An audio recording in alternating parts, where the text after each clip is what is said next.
こんにちは、プートモです。こんにちは、プートモです。今週も1週間お疲れ様でした。今日は何をやっていくのかと言いますと、ここ、デスク下の配線をね、ご覧の通り綺麗に整えましたので、その綺麗に整えている様子と、あと役立ったアイテムたちをパパッとご紹介したいと思います。そんなわけで、お家の配線がごちゃごちゃしていて何とかしたいという方、参考になる部分あるかと思いますので、ぜひ最後まで見ていってもらえたら嬉しいです。というわけで、行ってみよう。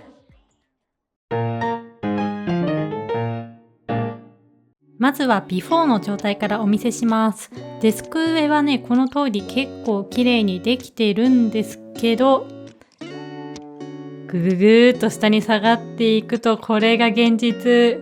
これじゃ白鳥のバタ足状態です。こんな感じで配線がごちゃごちゃ伸びきっていて、まとまりのない状態になっちゃってます。しかもこのデスクには問題があって、昇降デスクとして使うので配線に余裕を持たせる必要もあるんです。というわけで今回はこれらのアイテムを使って今の状況をね、改善してスッキリした配線に整えていきたいと思います。まずは IKEA の昇降デスクにもともとついていたこちらのネットの中身をね、整理していきます。そこで登場するのがこちらのラベルです。今だとどれがどの配線なのかわからないしっちゃかめっちゃか状態になっているので、これらに対して一個一個ラベルを貼ってわかりやすくしていきます。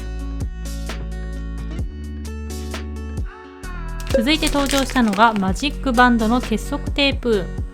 現状だと余ったケーブルがこんな感じでね、伸びきってごちゃごちゃになっちゃってるので、一旦全部外しまして、余ったケーブルについてはこちらの結束バンドでまとめてから差し直してみました。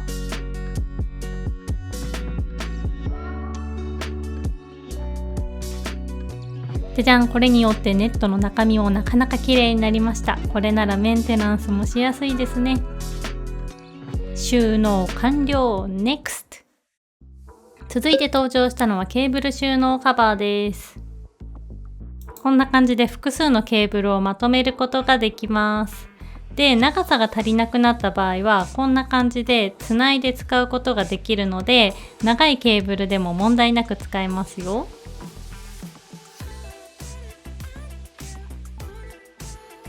そしたら最後に結束バンドでしっかりと固定します。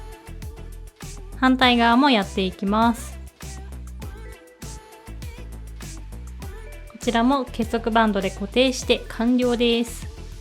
NEXT。 次に登場したのはケーブルボックス WebL です。これね、こんまりさんも紹介していたアイテムなんですよね。で、今のケーブルボックスはご覧の通りもう収まりきってないんですよ。なので一旦こちら取り外します。で、先ほどつけていたラベルをこちらのケーブルたちにも貼っていきます。これめっちゃわかりやすくていいですよ。じゃん、こちらがケーブルボックスです。真っ白で角張った見た目がかっこいいですよね。で、両脇にしっかりとスリットが入っているのでね、ケーブルを通しやすくなっています。箱も結構大きめなので、アダプターが大きい場合とかにも問題なく使えます。パソコン用の電源が若干気になるけど、まあいっかということで収納完了。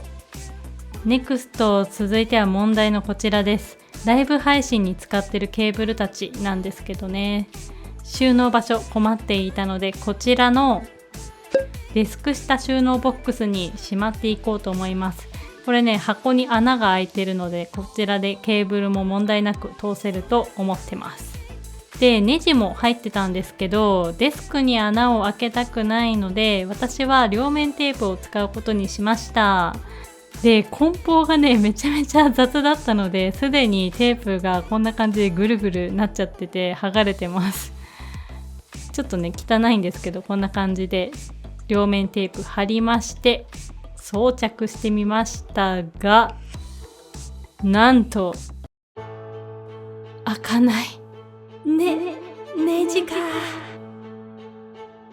というわけでね、これやばミスったと思って頑張って外そうとしてるんですけど、外れなくてトラブった後にお気づきでしょうか、破壊されてますなんですけどね、破壊されたことによってなんとか開くようになりましたけど、これもうボックスが悲鳴を上げてますね。あー壊れそう。あーまあ一旦こちらもこれでいきますか。気を取り直してラスト、こちら床に張ってたケーブルたちが汚かったので、じゃん、こちらのケーブルカバーを使って整えていきます。複数のケーブルが入る大きめのケーブルカバーです。すっきりしましたね。それではお待ちかねのビフォーアフターです。乱雑に散らばって伸びきったケーブルが見苦しかった以前のデスク下。それがなんということでしょう。ご覧の通りすっきりとした見栄えに変わりました。自作パソコンも今までよりもかっこよく見えます。そして以前は上げ下げするために伸びきっていたケーブルたちもデスクの足に這わせて美しく昇降できます。そしてかつては見えないところだからいいかと乱雑になっていたネットの中についてもこのようにラベルを貼って美しく収納することができました。行き場を失ったライブ配信のケーブルたちについてはご覧のように壊れかけの収納ボックスになんとかしまっております。そしてかつては溢れ出ていた収納ボックス、こちらは新しい収納ボックスに買い替えまして美しく収納することができました。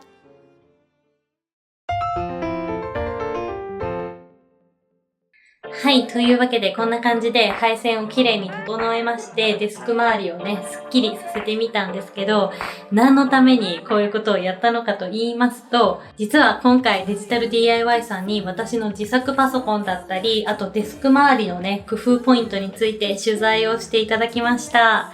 というわけでそちらの記事の方ではより詳しく、特にパソコンのお話とかをね、中心に話しておりますので、よかったらもっともっと知りたいぜという方は概要欄のリンクの方からそちらの記事チェックしてもらえたらめっちゃ嬉しいです。